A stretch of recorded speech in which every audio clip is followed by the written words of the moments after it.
navbatdagi tajribamiz galogenlar uchun sifat reaksiya hisoblanadi. Bunda biz kaliy yodid, natriy xlorid, kaliy bromid, kumush nitrat tuzlarini chuqurlaridan foydalanamiz.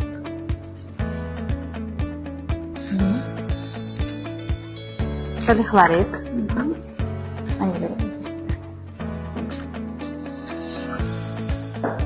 Kaliy bromid.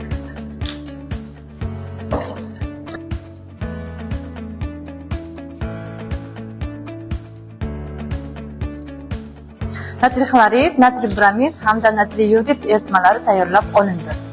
Endi kumush nitrat eritmasidan tayyorlab olamiz. Trixlorid eritmasiga kumush nitrat eritmasidan tanishib ko'ramiz. Bunda oq cho'kma hosil bo'lishi kerak. Bromid ionlarini aniqlash uchun sifat reaksiyamizni amalga oshiramiz. Mana cho'kma rangi, kumush bromid cho'kmasi och sariq rangda. Kaliy yodid eritmasiga kumush nitrat eritmasidan tomizamiz. Bunda sariq cho'kma, ya'ni kumush yodid cho'kmaga tushadi. Galogenlar mavzusi bo'yicha olingan nazariy bilimlarni amaliyotda bu tajribalar orqali mustahkamlab oldik. O'quvchilarni kimyo faniga qiziqtirishning eng samarali usullaridan biri bu tajriba namoyishlari hisoblanadi.